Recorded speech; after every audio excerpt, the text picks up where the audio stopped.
اعوذ باللہ من الشیطان الرجیم بسم اللہ الرحمن الرحیم السلام علیکم ورحمۃ اللہ وبرکاتہ. کیا حضرت جناب ٹھیک ہیں؟ وعلیکم السلام ورحمۃ اللہ وبرکاتہ. الحمدللہ، اللہ کا شکر ہے. حضرت یہ آج ہم نا طلاق کے بارے میں حضرت سے نہ پوچھیں گے تو جی حضرت. جی بسم اللہ الرحمن الرحیم. آج ہمارا موضوع ہے طلاق کے متعلق، اور یہ طلاق کا موضوع بڑا تفصیل طلب موضوع ہے. اس کے اندر سب سے پہلے ہم یہ بات بتائیں گے کہ جو لوگوں کی غلط فہمیاں ہیں، جن کی وجہ سے لوگ سمجھتے ہیں کہ اس وجہ سے طلاق نہیں ہوتی، یہ وجہ تھی اس وجہ سے طلاق نہیں ہوتی، یا یہ وجہ تھی اس وجہ سے طلاق نہیں ہوتی، تو ان غلط فہمیوں کا ازالہ اور ان غلط فہمیوں کا بیان ہم آپ کے سامنے رکھیں گے. تو سب سے پہلی بات تو یہ ہے کہ دین سے دوری اور غفلت کی وجہ سے آج ہمارا معاشرہ جن مسائل کے بارے میں بہت ساری غلط فہمیوں کا شکار ہے، ان مسائل میں سے ایک اہم مسئلہ طلاق کا مسئلہ ہے. طلاق کے مسئلے میں بہت سارے پڑھے لکھے انسان بھی ان غلط فہمیوں کا شکار ہیں، اور مناسب معلوم ہوتا ہے کہ طلاق کے طریقے کو بیان کرنے سے پہلے ان غلط فہمیوں کو بیان کر دیا جائے. سب سے پہلی غلط فہمی یہ ہے کہ جب بھی کوئی مسئلہ پوچھنے آتا ہے تو سب سے پہلے وہ یہ کہتا ہے کہ حضرت ہمارے لڑکے نے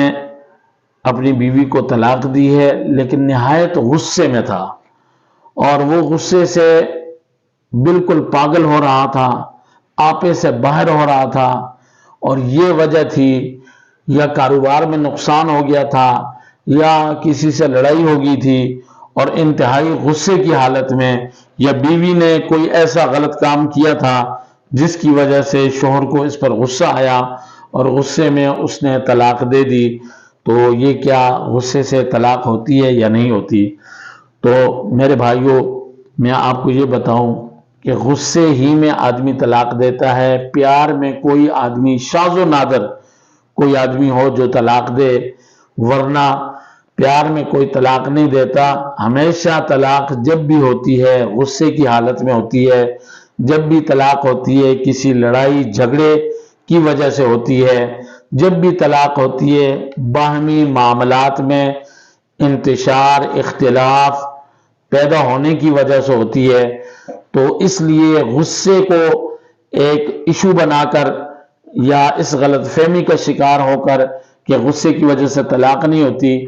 ایسی بات نہیں ہے. طلاق غصے میں بھی ہو جاتی ہے اور پیار میں بھی ہوتی ہے. اور ایک واقعہ حضرت امام قرطبی رحمۃ اللہ علیہ نے اپنی کتاب کے اندر ایک واقعہ لکھا ہے ابو جعفر منصور کے حوالے سے، کہ ابو جعفر منصور کا ایک درباری تھا جو اس کا بہت قریبی تھا، جس کا نام عیسیٰ بن موسیٰ ہاشمی تھا. یہ عیسیٰ بن موسیٰ ہاشمی جو ہے ایک دن اپنی بیوی کے ساتھ کھلے آسمان تلے بیٹھا تھا، تو اس نے چاند کی طرف دیکھ کر اپنی بیوی سے کہا کہ اے میری بیگم، اگر تم اس چاند سے خوبصورت نہیں ہو تو میں تجھے 3 طلاق دیتا ہوں. اور یہ ہنسی مذاق میں گپ شپ کے صورت کے اندر اور ایک دوسرے سے دل لگی کے انداز میں اس نے یہ کہا تھا. تو عورت جو ہے یہ بات سن کر وہ فوراً پردے کے اندر چلی گئی، اور عیسیٰ بن موسیٰ ہاشمی کو یہ بات سخت ناگوار گزری کہ میں نے یہ کیا کہہ دیا. تو وہ صبح جب ابو جعفر منصور کے دربار میں حاضر ہوا تو اس نے اپنا یہ سارا واقعہ ابو جعفر منصور کے سامنے رکھا. اور یہ جو ان کا درباری تھا عیسیٰ بن موسیٰ ہاشمی، ان کو اپنی بیوی سے محبت بھی بہت زیادہ تھی، پیار بھی بہت زیادہ تھا، اور اس کی بیوی حسین بھی بہت زیادہ تھی. تو اس نے ابو جعفر منصور کے سامنے یہ واقعہ رکھا کہ میں نے رات کو یہ کام کر دیا. اب ابو جعفر منصور نے تمام علماء کرام اور مفتیان عظام کو اکٹھا کیا، اور اکٹھا کرنے کے بعد ان سے فردن فردن یہ مسئلہ معلوم کیا. تو سب نے کہا کہ طلاق ہو گئی. اسی مجلس میں ایک کونے پر ایک مولوی صاحب بیٹھے ہوئے تھے. اور یہ امام اعظم ابو حنیفہ رحمۃ اللہ علیہ کے شاگرد تھے۔ تو یہ خاموش اور چپ بیٹھے تھے۔ جب ان سے پوچھا گیا تو انہوں نے کہا کہ طلاق نہیں ہوئی۔ تو اب سارے علماء بھی پریشان، حیران، اور ابو جعفر منصور بھی حیران کہ یہ کیسے کہتا ہے کہ طلاق نہیں ہوئی۔ تو ان سب نے مطالبہ کیا کہ اس کے بارے میں دلیل دو کہ طلاق کیسے نہیں ہوئی۔ تو وہ امام اعظم ابو حنیفہ رحمۃ اللہ علیہ کے شاگرد نے یہ جواب دیا، اور جواب کے اندر سورہ 3 کی آیتیں پڑھی، اور یہ پڑھا لقد خلقنا الانسان فی احسن تقویم، کہ اللہ نے 5 قسمیں کھا کر یہ فرمایا کہ ہم نے انسان کو خوبصورت سانچے کے اندر ڈالا ہے، لہذا انسان ساری مخلوق کی چیزوں سے سب سے زیادہ خوبصورت ہے، اس لیے انسان جو ہے وہ چاند سے بھی خوبصورت ہے، لہذا اس کی بیوی کو طلاق نہیں ہوئی۔ تو اس طریقے سے وہ طلاق عیسیٰ بن موسیٰ ہاشمی کی بیوی کو طلاق نہ ہوئی، حضرت امام ابو حنیفہ رحمۃ اللہ علیہ کے شاگرد کے بتانے کی وجہ سے، ورنہ تمام علماء نے یہ بات کہہ دی تھی کہ اس کو طلاق ہوگی ہے۔ اور مسئلہ بھی یہ ہے کہ کوئی آدمی دل لگی سے یا خوشی سے ہنسی مذاق میں یہ کہہ دے تو پھر بھی فرمایا کہ 3 چیزیں ایسی ہیں جو حقیقت ان کی حقیقت ہے اور ہنسی مذاق ان کا سچ ہے، اور وہ کیا ہے کہ جب آدمی اگر ہنسی مذاق میں گواہوں کی موجودگی کے اندر ایک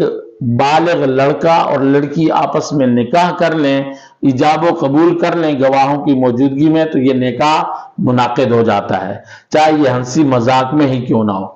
اور ہنسی مذاق کے اندر اگر کوئی آدمی طلاق دے دے تو یہ طلاق بھی واقع ہو جاتی ہے۔ اور اسی طرح ہنسی مذاق کے اندر کوئی آدمی اپنے غلام کو کہے جا میں نے تجھے آزاد کیا، تو یہ غلام بھی آزاد ہو جائے گا۔ تو یہ 3 چیزیں ایسی ہیں کہ جن کی حقیقت بھی حقیقت ہے، یعنی سچ میں بھی یہ سچ ہے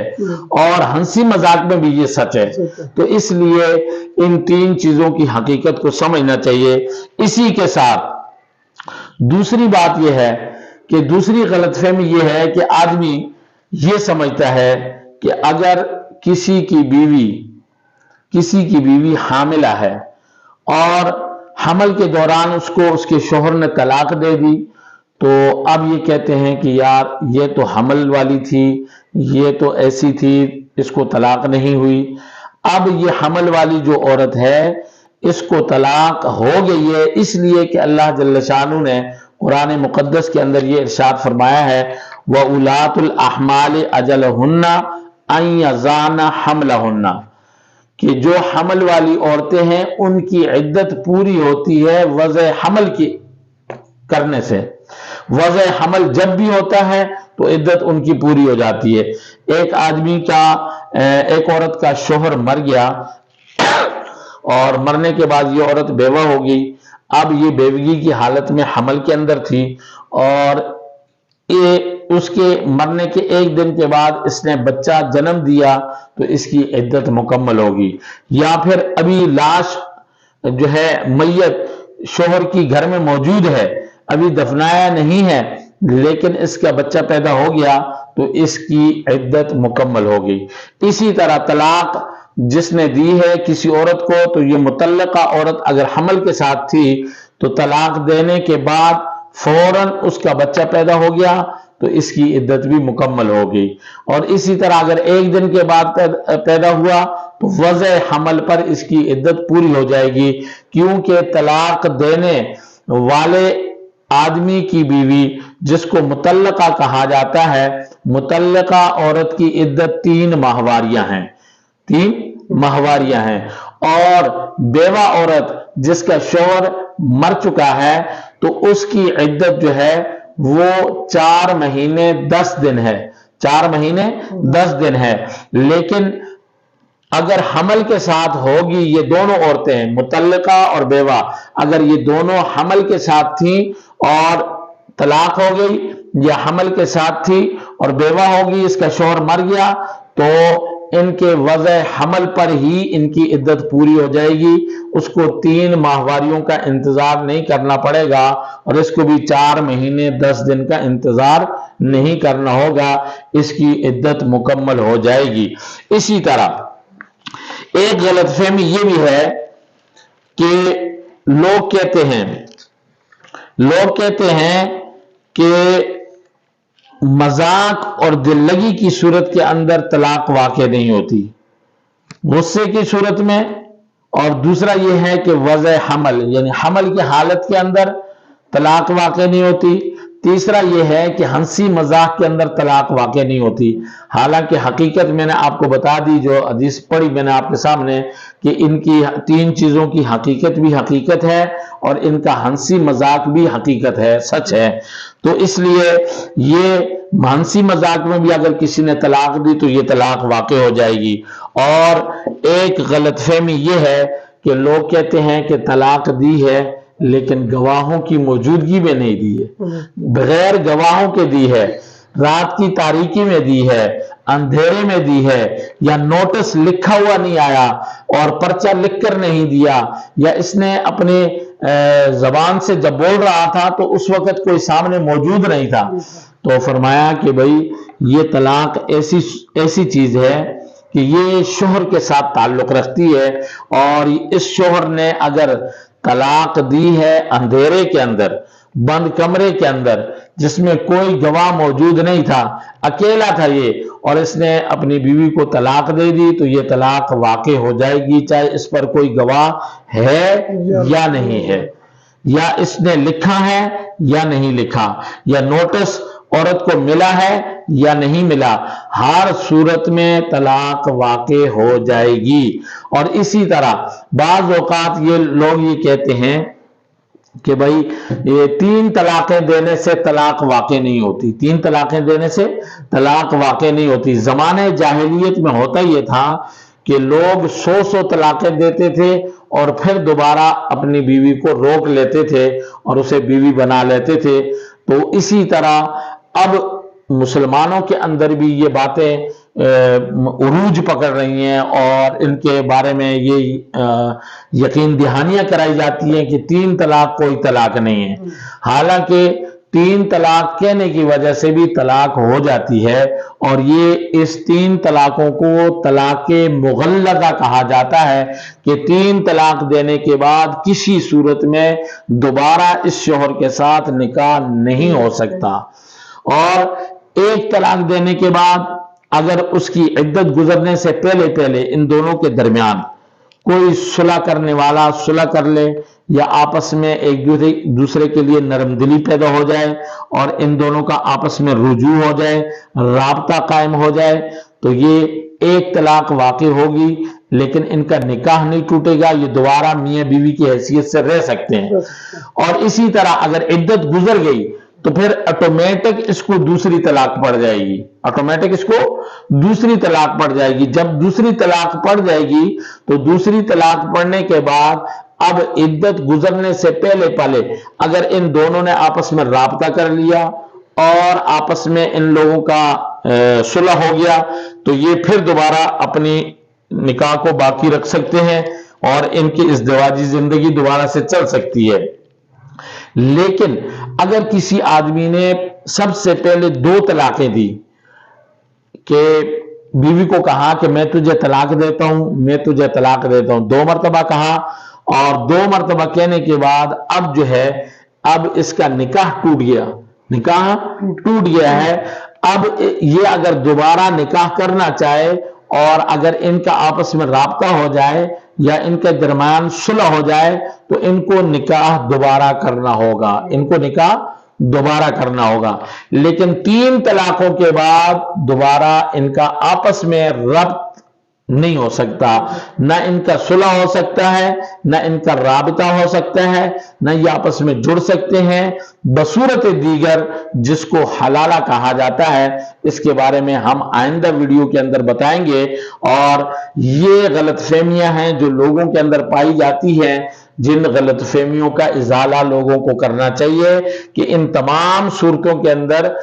طلاق ہو جاتی ہے، اور غصے کی حالت میں طلاق دینے سے بھی طلاق ہوتی ہے، ہنسی مذاق اور دل لگی کرنے سے طلاق دینے سے بھی طلاق ہو جاتی ہے، اور گواہ نہ ہونے کی وجہ سے بھی اگر کوئی آدمی طلاق دے تو طلاق ہو جاتی ہے، نوٹس نہ دینا اور لکھ کر نہ دینے کی وجہ سے بھی اگر اس نے زبان سے کہہ دیا تو طلاق ہو جائے گی، نیت اور ارادہ نہ بھی ہو پھر بھی اس نے اپنے زبان سے یہ کہہ دیا کہ میں اپنی بیوی کو طلاق دیتا ہوں تو طلاق پڑ جائے گی۔ ان ساری غلط فہمیوں کا ازالہ بہت ضروری ہے، اور ان غلط فہمیوں کا ہم نے نشاندہی کر دی ہے۔ جن لوگوں کے اندر یہ غلط فہمیاں پائی جاتی ہیں یا لوگ یہ سمجھتے ہیں کہ ان کی وجہ سے طلاق نہیں ہوئی، وہ ساری زندگی زنا کا ارتکاب کرتے ہیں، ان کے ہاں ازدواجی زندگی نکاح کی صورت میں نہیں ہوتی۔ اللہ جل شانہ ہم سب کو دین سمجھنے اور اس پر عمل کرنے اور دوسروں تک اس کو پھیلانے کی توفیق نصیب فرمائے۔ وآخر دعوانا ان الحمدللہ رب العالمین۔ جن حضرات نے ہماری اس ویڈیو کو دیکھا وہ اس کے چینل کو سبسکرائب بھی کریں اور لائک بھی کریں اور شیئر بھی کریں۔ یہ دین اور دنیا کی ترقی کے لیے اور دنیا اور آخرت کے فائدے کے لیے ہم بناتے ہیں، لوگوں کی اصلاح کے لیے بناتے ہیں، اس میں آپ کا بھی حصہ پڑ جائے گا۔ اللہ جل شانہ ہم سب کا حامی و ناصر ہو۔